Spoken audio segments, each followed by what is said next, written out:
Bonjour à tous et bienvenue dans cette nouvelle vidéo. Aujourd'hui on va revenir sur un accessoire que j'utilise à chacune de mes sorties. Vous êtes nombreux depuis le déconfinement à m'en parler. Et oui, c'est ce fameux capteur de puissance que je mets de vélo en vélo. Mon capteur Favero Assioma. Je sais que vous êtes déjà nombreux à l'avoir acheté, mais que vous êtes aussi encore nombreux à me poser des questions, à me demander à quoi il me sert. Eh bien, je vais répondre à tout ça dans cette vidéo au travers d'une thématique. À savoir que ces capteurs de puissance, jusqu'à maintenant, ils étaient clairement destinés aux compétiteurs, à ceux qui voulaient progresser sur la route, à qui voulaient avoir un entraînement de qualité. Mais si vous me connaissez, vous le savez, je ne suis pas du tout un compétiteur, je suis plus un cyclotouriste, cyclosportif qui aime partir à l'aventure, qui aime pédaler longtemps, loin et découvrir des choses. Et je vais vous montrer comment pourtant, un capteur de puissance m'a été très utile et m'est très utile à chaque sortie au travers de 5 à 6 données qu'il permet de me donner à chacune de mes sorties et qui permet alors de mieux me gérer, d'améliorer mon coup de pédale et d'améliorer ma façon de pédaler pour toujours aller plus loin et toujours aller plus vite. Allez, on se retrouve dans cette vidéo juste après le petit générique. Allez, c'est parti!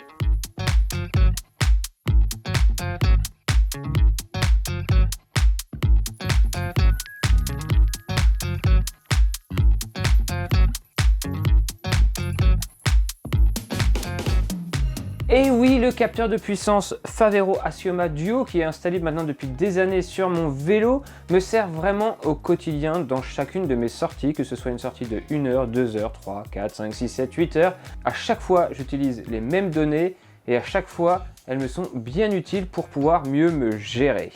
Il faut savoir que dans ces pédales, depuis la dernière mise à jour, il y a le système IAV Cycling Dynamics qui est intégré à l'intérieur. Ce système va donc permettre de pouvoir analyser plus efficacement sa phase de puissance et tout ce qui est dynamisme de cyclisme. Ça va vraiment pouvoir tout analyser pour vous donner ainsi un retour sur votre efficacité, sur votre fluidité, sur votre phase de puissance. Bref, c'est tout ce que l'on va voir à l'intérieur de cette vidéo. Allez, première donnée que j'utilise le plus souvent avec ces Favero Assioma, l'équilibre gauche-droite. Alors l'équilibre gauche-droite, c'est pas une donnée qui est vraiment propre à ces pédales, mais il faut savoir qu'elle le fait, surtout lorsque vous avez bien sûr l'édition duo, donc gauche ou droite. Si vous avez que la Uno, vous ne pourrez pas avoir cet équilibre gauche-droite. À savoir qu'il y a maintenant 3 ou 4 ans, je me suis blessé sur le vélo pour cause d'une selle qui était descendue de 1 cm, si, je vous jure, et j'avais pas vérifié, résultat, je me suis foiré le genou au bout de 200 à 300 km, et à ce moment-là, tout naturellement, votre cerveau et votre corps va donc déporter toute la puissance sur la jambe forte, sur la jambe en bonne santé. Alors ça c'est bien parce que ça permet finalement de rétablir votre corps et ainsi de pouvoir continuer à rouler en soulageant le genou qui était blessé. Mais au fur et à mesure de l'année, lorsque tout est rétabli, il est difficile parfois de retransférer cette puissance de la bonne jambe à l'autre jambe pour avoir un équilibre. Et bien ces pédales permettent de voir en instantané l'équilibre des forces entre les deux jambes. L'idéal est d'avoir la même force dans la jambe gauche que dans la jambe droite pour pédaler rond et ainsi être bien posé sur la machine, aller bien droit et ne pas commencer à appuyer trop fort et je sais pas moi, dandiner dans tous les sens sur le vélo. Donc cette donnée, c'est une donnée que je regarde très souvent et qui m'a été très utile lorsqu'il a été question de remettre la puissance de mon genou en bonne santé sur la jambe qui était malade quelques mois auparavant. D'ailleurs, l'équilibre gauche-droite influe directement sur quoi? Sur l'efficacité du coup de pédale. Et c'est la deuxième donnée que je regarde très souvent. Alors l'efficacité de coup de pédale, elle est retransmise à votre compteur sous forme de pourcentage, de 0 à 100%. 0, c'est que vous ne pédalez pas. On dit qu'un pédalage est efficace lorsqu'il arrive entre 60 et 100%. À savoir que le 100%, faut y aller pour l'atteindre. Alors comment est calculée cette efficacité de coup de pédale et comment l'améliorer? Lorsque vous pédalez, vous avez ce qu'on appelle des phases de pédalage. On a la partie qui est en descente, donc c'est quand vous allez pousser sur la pédale. Toute cette partie est appelée phase de puissance parce que vous allez vraiment faire un appui poussé. Ensuite vient le passage du point mort. Donc le point mort, c'est le passage où votre jambe va devoir passer d'un statut bas à un statut haut. Donc après, on remonte la jambe, donc on est dans la phase de récupération normalement. Puis nouveau passage d'un point mort pour ensuite repasser en phase de puissance. Il faut savoir que dans cette phase complète, il existe des phases positives et négatives. Pour avoir un coup de pédale 100% efficace, il faudrait que sur l'intégralité de la rotation de la manivelle, vous ayez une force positive. Et là, vous allez me dire, mais c'est pas possible. Un coup on pousse et un coup c'est l'autre jambe qui pousse, donc la jambe remonte toute seule. Et bien c'est là que ça se travaille, l'efficacité du coup de pédale. Si la force positive, donc la force positive, pour rappel, c'est la force qui permet au vélo d'avancer. Donc là, clairement, cette phase-là, elle est ultra positive. Et cette phase de remontée, elle peut être négative comme positive, cela dépend de vous. En effet, si vous ne faites pas ce fameux pousser-tirer, eh bien vous aurez automatiquement une phase négative qui va réduire votre coup, votre efficacité de coup de pédale. Et pour pallier à ça, eh bien il va falloir appliquer à chaque coup de pédale un pousser-tirer. Pas besoin de faire un tiré ultra violent, non, il suffit juste de faire un simple tiré qui va vous permettre de contrer le poids de votre jambe. Car le simple poids de votre jambe va appliquer une petite force dans le pédalier et ainsi faire une poussée négative. Et cette poussée négative, elle va rendre votre coup de pédale moins efficace. Et ce qui est cool de pouvoir visionner ça en direct, c'est que vous allez pouvoir tenter plein de choses, pouvoir vraiment tester suivant un peu l'inclinaison de votre pied, suivant si vous tirez, poussez plus ou moins.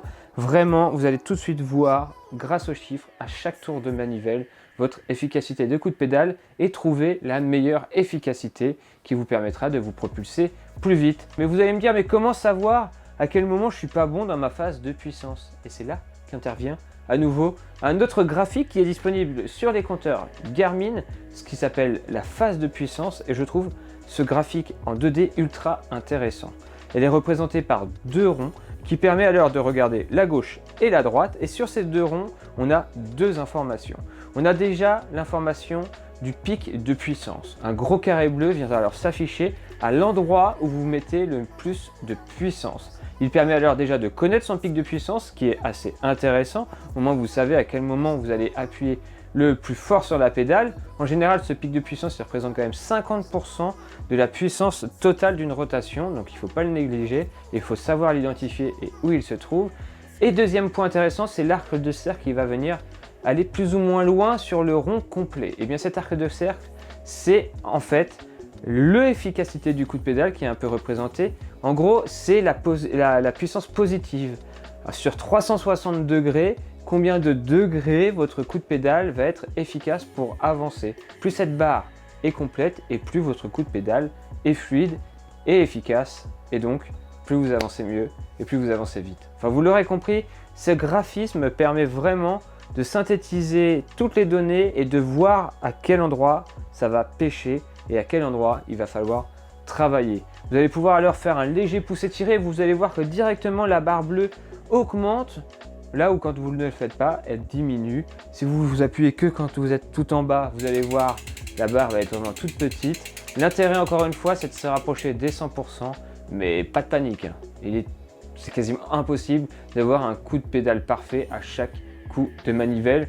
Ça reste quand même un exercice, un vrai travail, et c'est le genre de travail que Fervero Assioma permet de réaliser. Alors vous allez me dire, oui ok, un capteur de puissance permet d'améliorer son coup de pédale, mais il permet aussi de calculer la puissance. Oui bien sûr, mais moi je ne suis pas compétiteur, alors avoir la puissance instantanée, est-ce que ça m'est vraiment très utile? Non pas vraiment. Par contre avoir la puissance lissée sur 10 secondes, là je trouve ça beaucoup plus intéressant, car ça permet de savoir toutes les 10 secondes en gros, combien de puissance vous avez mis dans le pédalier, et ainsi suivant la sortie que vous allez vouloir réaliser, donc une sortie endurance ou une sortie dynamique, vous allez pouvoir vous brider en quelque sorte. Par exemple sur une sortie de 50-60 km, je ne me bride pas, je me laisse aller, je vais vite, je vais pas vite, bref, je regarde pas trop cette donnée, mais lorsque je vais faire de l'endurance, donc plus de 150-200 km, je regarde cette puissance à 10 secondes. Je la regarde parce qu'il ne faut pas non plus que je monte trop haut. En règle générale, je m'interdis presque de dépasser les 200 watts sur le plat par exemple, lorsque je fais plus de 200 km.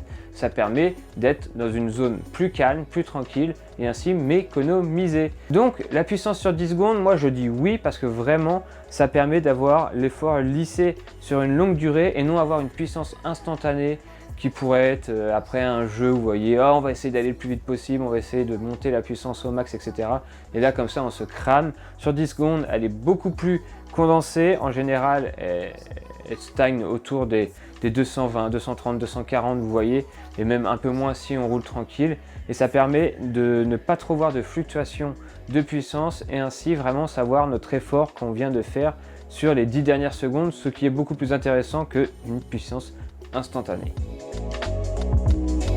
Et l'autre donnée que j'apprécie aussi avec ces Asioma combinés encore une fois avec le Garmin, c'est le temps passé assis et debout en danseuse. Alors, si pour beaucoup ça peut sembler totalement inutile, ce que je peux comprendre, moi ça me permet d'analyser ma sortie après et de comprendre parfois pourquoi j'ai mal à des endroits. Par exemple, si je fais des sorties de 5-6 heures et que j'ai mal un peu à l'assise, etc., je me dis, bah merde, pourtant j'ai le même cuissard que d'habitude, etc. Pourquoi ? Eh bien, j'ai eu autant mal cette fois-ci, en regardant ces scores et en me rendant compte que sur 5-6 heures, j'ai passé plus de 5h30 assis sur la selle, je me dis, finalement, j'ai pas été assez aérien. J'aurais pu, dans les bosses, faire un peu plus de danseuse pour un petit peu me décontracter. Et donc, cette fameuse donnée de temps assis et temps en danseuse permet vraiment d'analyser en post-sortie votre façon de rouler et de la modifier. Vous pouvez même avec Garmin Connect savoir exactement à quel endroit vous êtes mis en danseuse dans les montées et voir l'incidence que ça a eu sur votre temps, votre puissance, etc. pour voir si c'était finalement un bon choix. Et c'est vrai que ça m'amuse assez souvent finalement de regarder ça et je me rends compte que suivant des sorties où je suis plus ou moins dynamique, des fois quand je roule vraiment au train, je vais passer l'intégralité de ma sortie assis sur la selle, là où lorsque ça va être plus dynamique, en groupe, avec des relances, etc., on se met beaucoup plus souvent debout sur les pédales pour relancer et finalement c'est un peu tout le corps qui vous dit merci parce que lorsqu'on se met en danseuse, on décontracte un peu tout ça, là ça fait bouger un peu tout le corps, ça permet vraiment de se décontracter. Enfin voilà, vous l'aurez compris, ce capteur Asioma Favero, certes, il est très bon pour suivre un entraînement et pour vous améliorer si vous êtes un compétiteur, mais même si vous êtes comme moi, loin d'être un compétiteur, ce capteur de puissance peut se révéler vraiment très intéressant pour améliorer votre pratique du cyclisme, pour améliorer votre coup de pédale, pour améliorer votre condition et même en rééducation et sur longue distance. Je trouve que c'est vraiment un outil que moi personnellement je ne peux plus me passer. Je le mets sur chacun des vélos que je peux tester, sur chacun des vélos que j'ai. Je prends le temps de les dévisser et de les revisser, ça prend 30 secondes et ce temps est largement récompensé lorsque l'on voit à quel point j'ai pu améliorer mon coup de pédale et mon niveau finalement, et maintenant je peux vraiment aller très loin, enchaîner les grandes distances tout en m'économisant grâce à ce type d'équipement et d'outils. Donc voilà, j'espère que cette vidéo vous en aura appris un peu plus sur l'utilisation d'un capteur de puissance relié à un compteur et les données qu'il pourrait vous donner une fois que vous êtes sur la route. N'hésitez pas, si vous avez des questions à ce sujet, de toutes les mettre dans les commentaires. Je ferai alors une FAQ, pourquoi pas spéciale capteur de puissance, pour répondre à toutes vos questions. Ça pourrait être des idées, ça, des FAQ vraiment avec des thèmes bien précis. On condense les questions et j'y réponds dans un format FAQ finalement, avec des illustrations et tout, enfin bref, à la NCT. Et on se dit à très vite pour une prochaine vidéo. J'espère que vous aurez apprécié celle-ci. N'hésitez pas à mettre un gros pouce bleu si c'est le cas. Ciao tout le monde, ridez bien, encore une fois, le temps est là, donc on en profite. Ciao, bye bye. Et regardez, je vais tellement vite avec le vélo que voilà ce qui se passe. Et à son âme.